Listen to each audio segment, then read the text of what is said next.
헌신으로 세워지는 하나님 나라라는 제목으로 우리 말씀을 묵상하도록 하겠습니다. 제가 왜 다 안 읽었냐면 에스라 2장에 우리가 에스라와 느헤미야가 원래는 같은 책이라고 말씀을 드렸습니다. 에스라 2장에 나오는 족보와 거의 똑같기 때문에 그렇습니다. 그래서 나중에 한번 2장 한번 보세요. 그러면 거의 똑같습니다. 자, 그런데 에스라 느헤미야의 족보가 총 3번 나옵니다. 에스라 2장에 한번 나오는데 그때는 그 2장에 나오는 족보는 뭐와 관계가 있냐면 처음 이제 바벨론 포로에서 돌아온 1차 포로 귀환이죠. 그 사람들의 목적은 성전을 건축하는 거였습니다. 그래서 성전 건축에 참여했던 이렇게 돌아온 사람들 그 명단을 이제 쭉 기록을 정확한 명단이라기보다는 이제 뭐 족속대로 지금 우리가 읽은 대로 어느 족속은 몇 명이다 뭐 이런 식으로 기록을 합니다. 그리고 또 에스라 8장에 보면 또 족보가 이제 족보라기보다는 이제 뭐 어느 족속 뭐 이런 식으로 나오는데 그거는 뭐냐면 성전이 건축 다음에 그 다음에 이제 느헤미야가 2차로 들었다고 했잖아요. 2차. 그래서 성전 건축된 다음에 이제 율법을 가지고 공동체를 하나님 말씀대로 세워갈 그 이제 사람들 명단이 이제 나오고 그 다음에 이제 오늘 세 번째로 족보가 또 나오고 있습니다. 자, 오늘 그러면 나온 족보는 왜 이렇게 2장과 거의 흡사하지만 이 족보를 했는가? 그 이유는 이제 그 어제 본문 이제 4절이죠. 우리가 오늘 5절부터 읽었는데 4절에 보시면 그 성읍은 광대하고 그 성읍은 이제 예루살렘 성읍입니다. 광대하고 그 주민은 적으며 가옥은 미처 건축하지 못하였음이니라 이렇게 이야기를 합니다. 그러니까 예루살렘 성에 지금 거주하고 있는 사람들의 성 너무 적은 거예요. 그 성의 크기에 비해서 너무 작다는 겁니다. 그러면 이제 우리가 봤지만 뭔가 대적들의 침입이라든지 이런 부분에 있어서 지켜야 되는데 그러기가 힘들게 되는 거죠. 그래서 강제적으로 이제 제비를 뽑아가지고 이제 나중에 11장에 나옵니다. 제비를 뽑아가지고 예루살렘 성에 살 사람들을 제비를 뽑아가지고 무조건 그 자기들의 원래 살던 데는 있다 할지라도 그 사람들 중에 이제 10분의 1은 제비 뽑아가지고 예루살렘에 살게 만드는 거예요. 그게 이제 나오고 있습니다. 그래서 5절에 보면 이렇게 나오죠.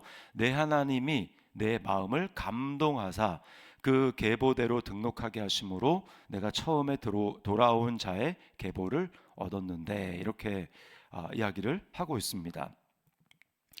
그래서 느헤미야 11장 1절과 2절에 보면 이렇게 말씀을 하고 있어요.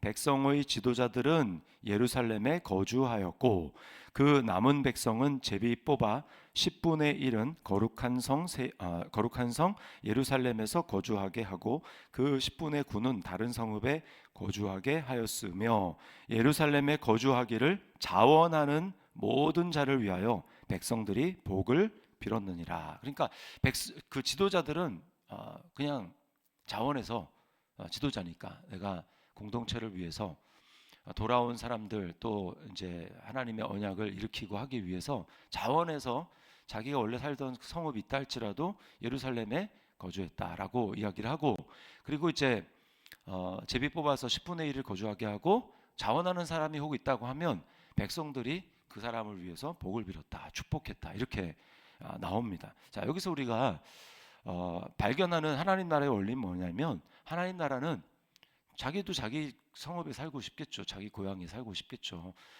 그럼에도 불구하고 하나님 나라는 지금 형편이 그렇지 못하니까 어떻게 세워집니까?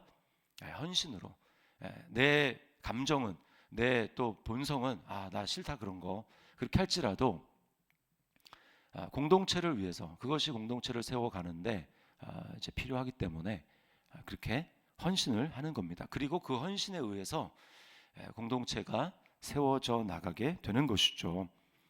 그래서 그 성경의 쭉 원리들을 보면 창세기부터 하나님 나라를 세워가는 데 있어서는 항상 익숙한 자기한테 편한 그 환경으로부터 떠나는 것에서 시작이 됐습니다. 그래서 창세기 12장에 이제 하나님이 이스라엘을 세우기 위해서 머릿속에 큰 그림을 그리고 계시는데 그 첫사람이 아브라함 아닙니까? 아브라함한테 하나님이 뭐라고 말씀합니까? 처음에 딱 나오자마자 너는 너의 고향과 친척과 아버지의 집을 떠나 내가 네게 보여줄 땅으로 가라. 이렇게 해서 이스라엘 나라가 시초가 시작이 된 겁니다.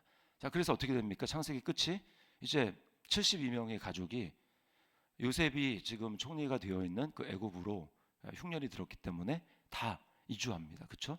그래서 거기 400년 사는 거예요. 400년 살다가 이제 하나님이 정한 때가 됐습니다. 그러니까 이제 원래 약속한 아브람과 이삭과 야곱에게 약속한 그 가나안 땅, 하나님이 원래 약속했던 그 땅으로 이제 가야 될 거 아닙니까? 그러니까 400년 살았으니까 그게 얼마나 좋아요. 거기가 얼마나 익숙하고 편안하고 다 있습니까? 근데 하나님께서는 이제 거기서 나와라, 나와라. 내가 원래 계획한 건 거기가 아니다. 여기가 조사오니가 아니다.라고 하면서 하나님이 약속의 땅으로 가나안 땅으로 거기 가려면 광야 통과해야 되죠. 또 여러 가지 뭐 길의 불편함 이런 걸 이제 다 참아야 되죠. 그리고 또 무엇보다도 결정적으로 싸워야 됩니다. 전쟁을 해야 됩니다. 그러니까 익숙한 경우로부터 나오는 거예요.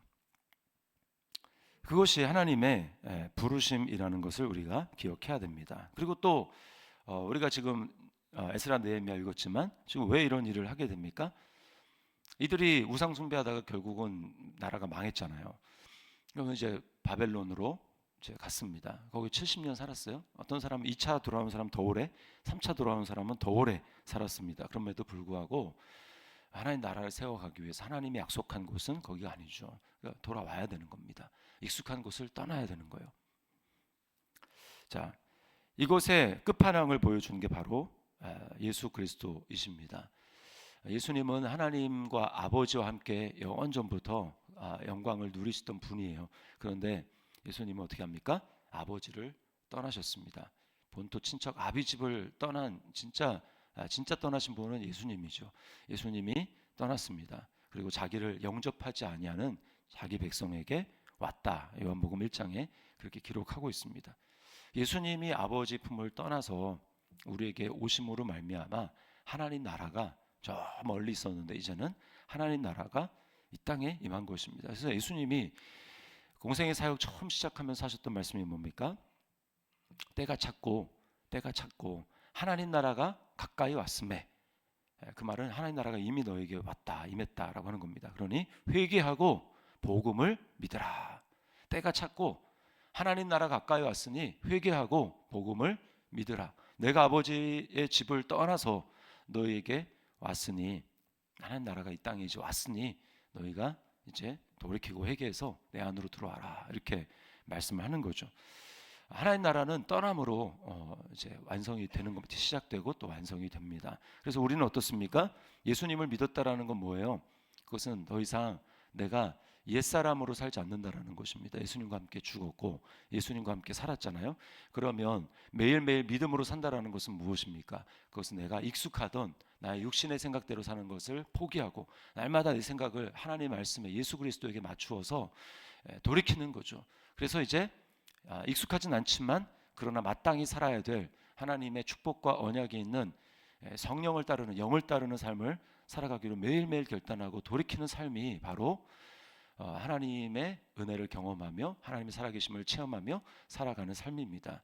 그럼에도 불구하고 내가 새로운 존재가 되었는데 계속해서 익숙한 곳에 육신의 생각에 머물러 있으면 계속 어려움을 당하고 괴로움을 당하고, 육신의 생각은 사망이기 때문에 계속 어려움을 당하는 겁니다. 그리고 분명히 성경에서는 이렇게 되어 있다고 하는데, 성경은 이런 약속의 축복이 있는데 왜 그 축복은 나에게 거리가 먼가? 그 이유는 단 한 가지입니다. 내가 익숙한 곳을 떠나지 않기 때문이에요. 내 생각을 버리지 않기 때문입니다. 자기를 부인하고 십자가를 지지 않기 때문이에요. 우리가 거듭난 사람의 삶이 바로 그것입니다. 익숙한 육신의 생각을 날마다 십자가에 못 박고, 그리고 내 안에 살아계시는 성령님을 따라서 행하는 삶, 그것이 바로 하나님 나라를 세워가는, 그렇게 하려면 자꾸 육신으로 부딪힙니다. 편안한 것을 떠나야 되기 때문에. 그래서 헌신이죠, 헌신. 10분의 1의 그 뽑힌 사람들은 자원한 사람들도 있겠지만 이제 그러지 않은 사람들도 있을 거예요. 그런 사람은 그리움과 또 익숙하지 않음과 여러 가지 많은 것에 불편했을 것입니다. 그러나 우리는 기억해야 되죠. 계속해서 그 삶을 살아갈 수 있는 비결은 먼저 여기서 계속 살아가면 그 끝은 뻔하지 않습니까? 그래서 예수님이 먼저 우리에게 본을 보여주시고 하나님 나라를 위해서 예수님이 먼저 자신을 이제 종의 형체를 가져서 이 땅에 오셨고 우리를 위해서 그렇게 하셨기 때문에 우리도 거기에 반응해서 살아가는 것입니다. 그리고 우리에게는 영원한 약속이 있습니다. 여기 지금 에스라는 성전 그리고 이 느헤미야는 성벽이잖아요. 이거는 정확하게 요한계시록과 똑같습니다. 요한계시록에 보면 성전은 바로 하나님과 어린 양의 성전이라고 얘기하죠. 하나님과 어린 양이 성전이 되심이라 이렇게 이야기를 합니다. 그리고 그 성곽 하늘로부터 내려오는 새 예루살렘 성이 있잖아요. 그 예루살렘 성이 굳이 얘기하면 거기에 살 백성들을 얘기를 하는 겁니다. 백성들, 신부를 얘기를 하는 거죠. 우리가 성벽을 재건하고 날마다 거기에 거하기를 힘쓰고 그리스도 안에 거하기를 힘쓰고 옛사람이 아닌 새 사람으로서 믿음으로 살아가기를 힘쓰는 이유는 우리가 그 나라에 이루어질 그 나라의 영광 때문에 약속된 영광 때문에 그렇습니다. 그것을 사모하는 것이죠. 그래서 계시록 21장 10절과 11절에 보면 성령으로 나를 데리고 크고 높은 산으로 올라가 하나님께로부터 하늘에서 내려오는 거룩한 성 예루살렘을 보이니 하나님의 영광이 있어 그 성의 빛이 지극히 귀한 보석 같고 벽옥과 수종같이 막더라. 이 땅의 현실에서 에스라와 느헤미야는 대적들을 경험했지만 그날 우리가 보게 될 성전과 또 그 성곽이라고 하지만 이제 영어 보면은 성벽이라고 나옵니다. 그러니까 우리가 이루어질 완성될 그 하나님의 나라 하늘로부터 내려오는 새 예루살렘 성은 그게 이제 신부 단장을 한 모습이잖아요. 너무나 영광스럽다는 것이죠. 우리가 지금은 보기에 참 초라해 보이고 그리고 에스라에서도 봤지만 처음 성전의 영광과 비교해서 너무나 초라한 그런 모습이지만 우리 자신을 봐도 때때로 그렇지만 그럼에도 불구하고 우리가 바라봐야 될 것은 에스라와 느헤미야 시대에는 사람들이 알지 못했지만 우리는 하나님의 계시의 완성을 보고 그것을 알고 있는 사람으로서 우리는 그 나라의 영광을 바라보면서 이 땅을 살아가야 되는 겁니다. 그게 바로 믿음으로 소망으로 살아가는 삶인 거죠. 그 마지막에 선포는 이런 것입니다. 계시록 22장 20절에 내가 진실로 속히 오리라 하시거늘 아멘 주 예수여 오시옵소서. 마라나타. 우리가 이 나라에 우리가 이 땅에 살아가는 삶의 모습인 거죠. 헌신으로 세워지는 하나님 나라. 그러므로 그 헌신이 꼭 헌신하면 막 너무 비장한 것 같지만 그 헌신은 기쁨으로 주님 앞에 드릴 수 있는 것입니다. 주님이 먼저 그 길을 가셨고 또 우리에게 이루어질 마지막 모습을 미리 말씀을 통해서 보여주셨기 때문에 그 영광을 보여주셨기 때문에 우리는 그 길을 걸어갈 수 있습니다. 이것을 기억하며 때때로 내 생각과 다르고 하는 일이라 할지라도 우리가 가급적이면 자원함으로 그리고 공동체를 세워나가는 헌신으로 세워나가는 우리 저와 여러분의 삶이 될 수 있기를 주님의 이름으로 축원합니다.